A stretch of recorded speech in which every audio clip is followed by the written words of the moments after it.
everybody, my name is Ashley and this is 3 Boys 2 Girls, and today I have the October homeschool update for you.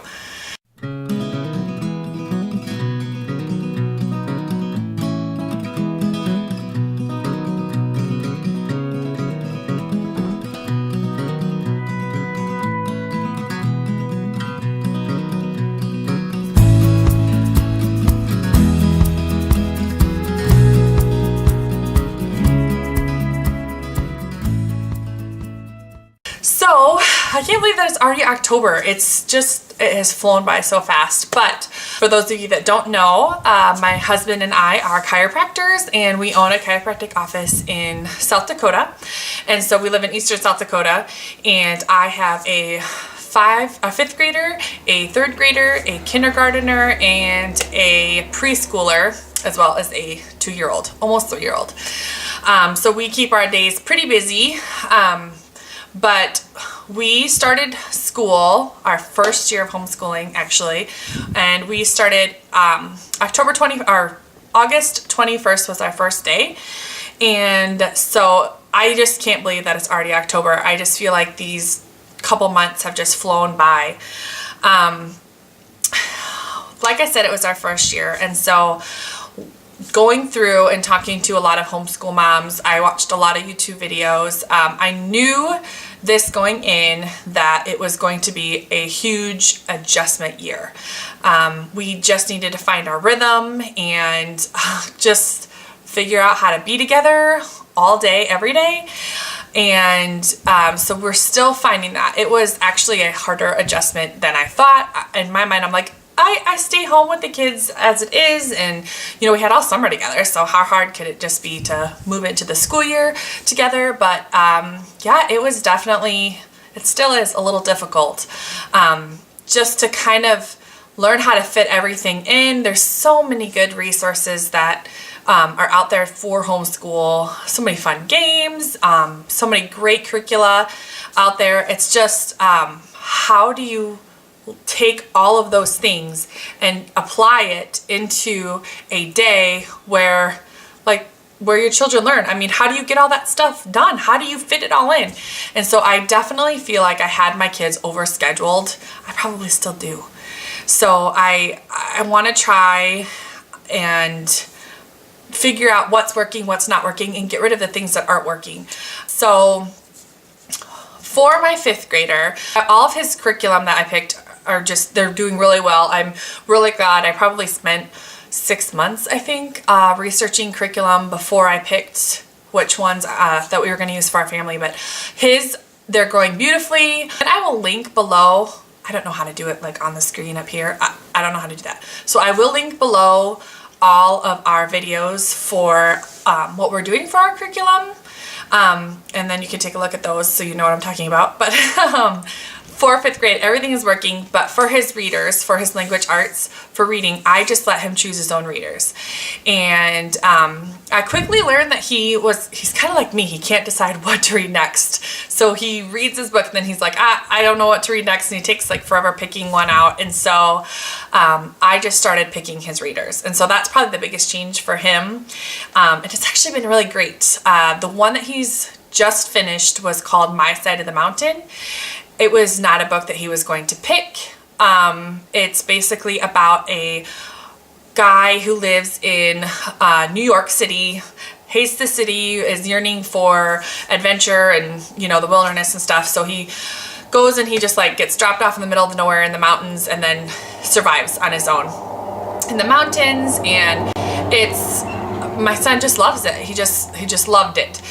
He's finished now, but we went over to my parents' house and he got to play, and I said, well, you can only go over there unless you bring your book. And so he did bring his book over, and he was reading his book, and my dad came in. He's like, hey, I read this book when I was little. And so they were kind of talking about it and stuff. It was really cool for him to see that connection and to have something in common, with my dad and stuff. So it was really cool for him. But otherwise for him, I kind of hate to say like he's trucking along, but he's trucking along. He's doing really well. He's flying through his math. We will be moving on very quickly to epsilon, which is fractions. He's in 5th grade and he did delta, which is division. And what we really needed at the end of school last year in 4th grade, when he was public school, they kind of introduced long division, but they didn't really get in depth. And so it's been really good for him to go through it again and just kind of make sure that he's learning it, so that when he moves on to fractions, you know, they don't really go back. This is a mastery program that we're learning. So what they mean by mastery is you master it and then you move on and then you master something else, as opposed to a spiral approach where you kind of learn one thing and then learn another thing, and then you kind of move back around and then go back and review that same thing and kind of go back around. So this, we really wanted to make sure that he had long division down before we moved on. And so he's doing it. So he's really on like lesson 22, which is like week 22, and there's only 30 lessons in the entire book. So he's almost done with the whole school year's worth of math. And it's October. So he's really flying through that. Like I said, we've slowed down a little bit now that we're right in that long division. So he'll finish that probably mid-November, depending on how slow we take these next couple weeks. On to my 3rd grader.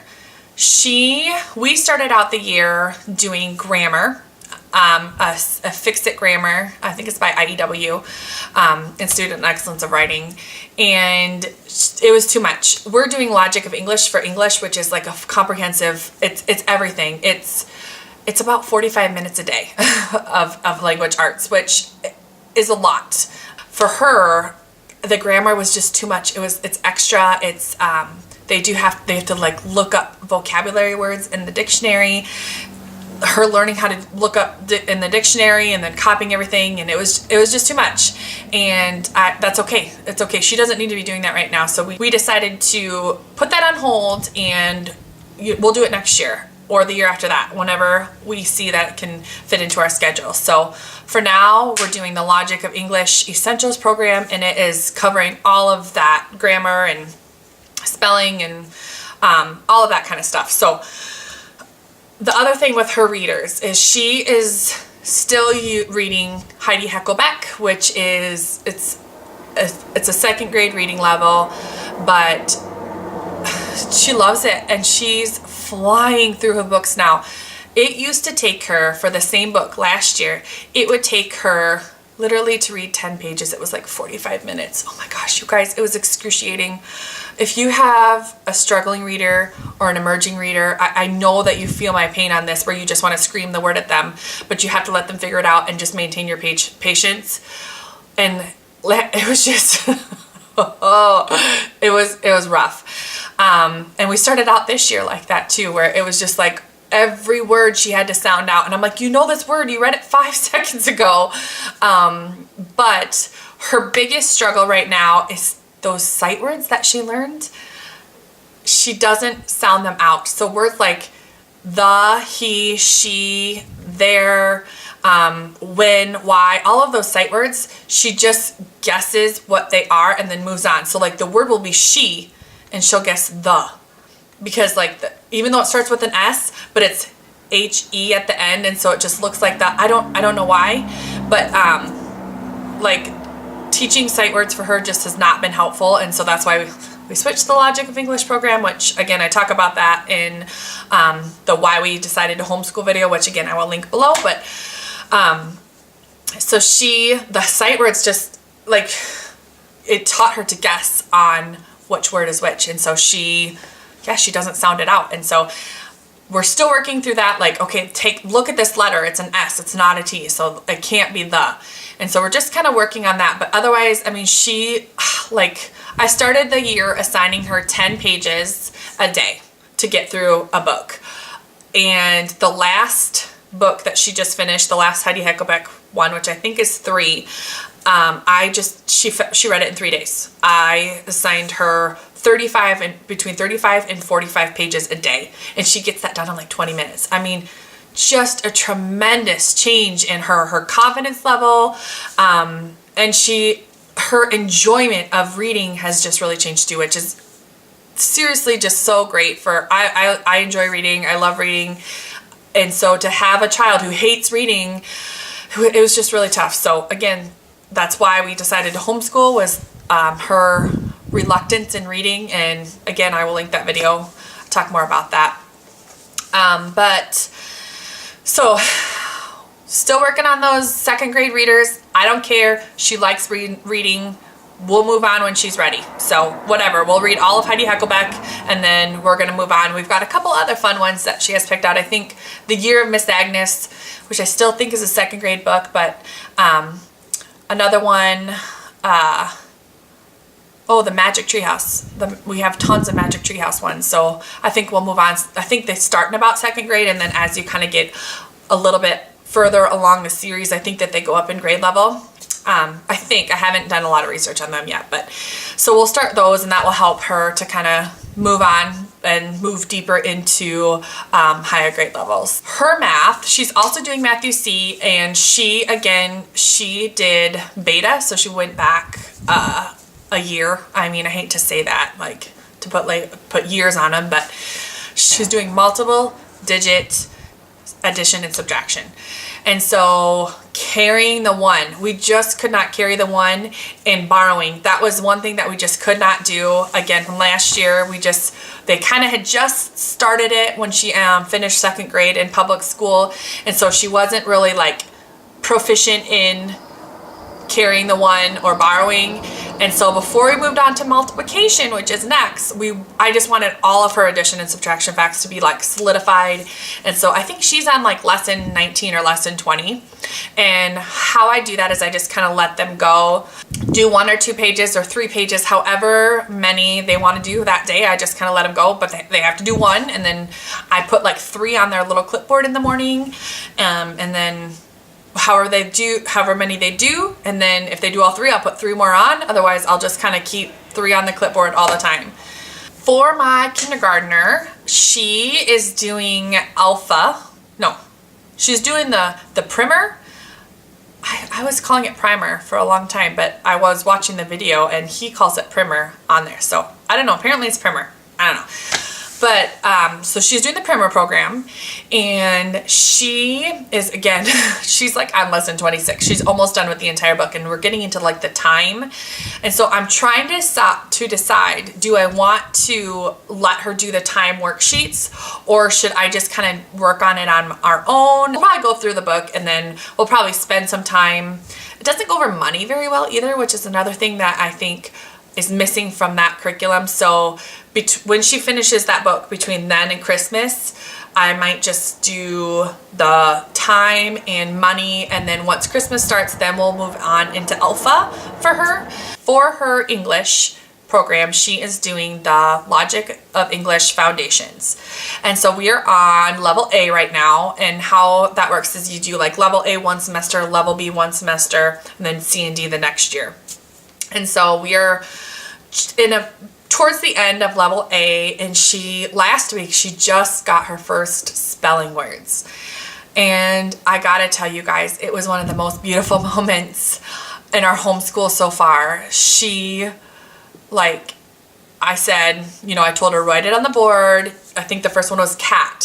So I said, we're gonna have our first spelling words. And so I had her write k, and then wrote out cat, and then the A, and then t, and wrote the T. And I said, so sound this out with me. K, at. And then she's like, oh my gosh, Mom, I'm reading. Mom, I can read. And just like her eyes just filled with tears, which makes me cry. I'm like crying thinking about it right now. So, I mean, like just that moment where she's just like, I'm reading, and it was one of the most wonderful moments so far in our homeschool, was just my kindergartner realizing that she can read, and that, there's this light at the end of the tunnel. And so she, for the rest of the week, you guys, her words were cat, sad, and dad. I swear she wrote them on everything. She wrote them like all over her sketchbook. She wrote them on the board. Anytime that we would draw, she would write them.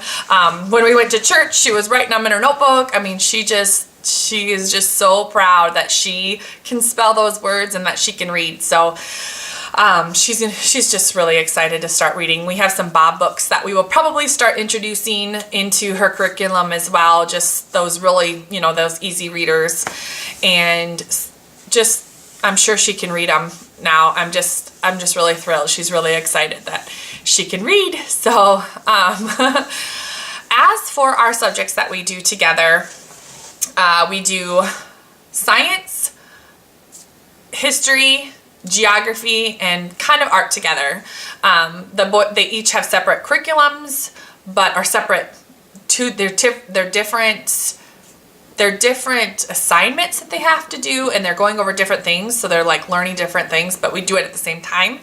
I just instruct one and then I move over to the girls do it together, my kindergartner and third grader, and then my fifth grader has an upper elementary one that he does by himself. So those are going really good. We haven't got those in as many days as I would like to. That kind of goes back to getting our rhythm, and like I said, the language arts program for my third grader was a lot. I knew it was going to be intense, but then like actually doing it, I'm like, whoa, this is like, I really thought that I would get this done faster. Like, I mean, there are days that we spend 2 hours on language arts for my third grader. So as a homeschool mom as a homeschool mom of 5, to dedicate 2 hours of your day to one child on one subject, it's been really stressful. And so I have been trying to have my attitude like just positive all the time. It is extremely hard to do. I'm not even gonna lie. It is extremely hard to keep my attitude positive with my third grader. And so, but what I've noticed, and I was watching Project Happy Home, she did an update as well, which I just loved. She was spot on when she said like, they are my mirror. And so literally, like when I'm frustrated and short, and when I'm done with a subject, they're done. But if I'm like encouraging and then like we can push through it. And we've had long discussions with her too, with my third grader as well, saying like, okay, if we can't get through this, I mean, like if I can't be your teacher, do you know what that means? You're gonna have to go back and somebody else is gonna have to be your teacher, which means you're gonna have to go back to public school. And she really enjoys homeschool and does not want to go back. And so I don't want that to become a threat. I don't want it to be like, well, you gotta do it or I'm gonna send you back. And I think sometimes it does come off that way, so I need to be careful with that. But that's the honest to God truth, is if I can't do it, then somebody else is gonna have to. So we've been really like had a heart to heart, like we have to work on this together. Like you and I are on the same team. I am on your team and you have to be on my team. So we had to give each other a little grace, because I'm learning how to be a teacher too, and you're learning how to learn from your mom, which is pretty hard actually.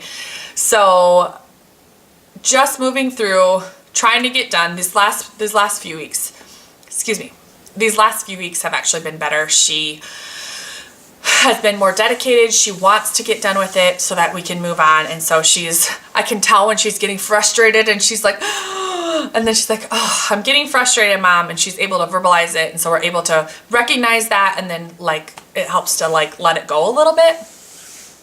So, but as I was saying, the group subjects have kind of gotten behind on. So we've gotten behind. And honestly, with our history program, we're doing Story of the World.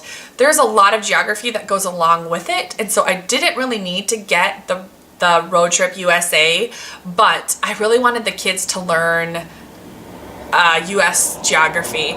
And so we're actually doing something really cool. After you learn about a state, you create a postcard, which they're still gonna do, but having gone to chiropractic school, I mean, I went to chiropractic school with people from all over the nation, all over the world, actually. There's people from lots of other countries as well.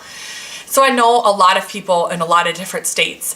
And so we decided that instead of having the kids create a postcard from each, well, they're still doing that, but in addition to creating a postcard, I just put it out on Facebook like, hey, all my friends, like, if you live in a state that's not South Dakota, send in your postcards and we would love to have them, and we're going to send it back. It's going to be kind of fun for the kids to write postcards back to friends. It's going to be cool to connect with old friends as well over through the mail. And so, I mean, I know we have friends in Alaska, we have friends in Hawaii. I mean, I have friends in California, I have friends in New Hampshire. And so it's been really cool to have everyone all over the country mail us postcards. So we've gotten a couple. We haven't gotten all of the states. And so if you guys want to participate, and we will send you a South Dakota postcard. So if you guys want to participate, I will put our address below and you guys can go ahead. You don't even have to comment that you're going to do it. If you just want to send it to us, we would love to get it in the mail, and then we will send one back. So make sure to include your return address. We will send one back to you. But anyway, so that's what we're going to do for our geography. And then for our science, we have had, it's a beautiful sunny day right now, but we have had, on the days that I've scheduled science, it's been all cloudy and rainy, and we're working on the creation of light right now. So we need light to do our experiments. And so like today is beautiful, but it's Sunday. And so anytime that I schedule to do our science, it's always like cloudy and rainy or like 20 degrees. And so it's been hard to fit those science experiments in. And so we're going a little bit slower through science, but I figure once we're done really pushing through the math, because I really was kind of like trying to keep them going, and we're down to one math worksheet, you know, every day, then I'll be able to add in a little bit more of those other subjects. So we're just still working out getting our rhythm down. But anyway, that is pretty much it for you guys this week. I know this was kind of a long video, but that's pretty much everything that's been going on since August. I don't think I did a September update, so we've had a lot going on. October has been rough. Actually, 3 weeks ago, we had the stomach flu go through our house, and so including me. So there was 5 of us that got sick. Actually, my husband didn't get sick, and then my 3rd grader didn't get sick. Everyone else was puking, like horribly. But it only lasted probably only lasted like 12 hours that you were sick, but it would like go from one person to the next person to the next person. So it was like 5 days and I was sick for 2 days. So it was just, I didn't want to do anything. So we didn't do a lot of school 3 weeks ago. And then 2 weeks ago, my husband was leaving Thursday morning. And so Monday, Tuesday, Wednesday, I just was really like trying to catch up on all of our stuff that we didn't get to through the week before. And you know, we still were kind of iffy, and we're wondering if anyone else was going to get sick. And so we didn't do a lot of extra stuff that week. And then when my husband was gone, we kind of did some other things. We had some fun things planned anyway, because my husband and my father go for it's a chiropractic conference, so they were gone for that. And so my mom, who just lives like a mile down the road that way, we were widows for the weekend. And so we kind of got together and did some stuff together and hung out, and she got to see the kids, which is fun. And so we didn't really do anything then. And then last week we were still kind of catching up, and so hopefully next week we can kind of get back on track. And like I said, it's always something. And then it's just always something. So anyway, that's about it for the month of October. Thank you guys so much for watching. Like I said, if you want to participate in our postcard exchange, we would love to send a South Dakota postcard to you. So just pop one in the mail, and I will put the address in the description below. And check out those other videos, you guys. If you guys are interested in following along and seeing how our school year continues to go, definitely hit that subscribe button. We'd love to have you along. So thanks for watching, guys. Bye.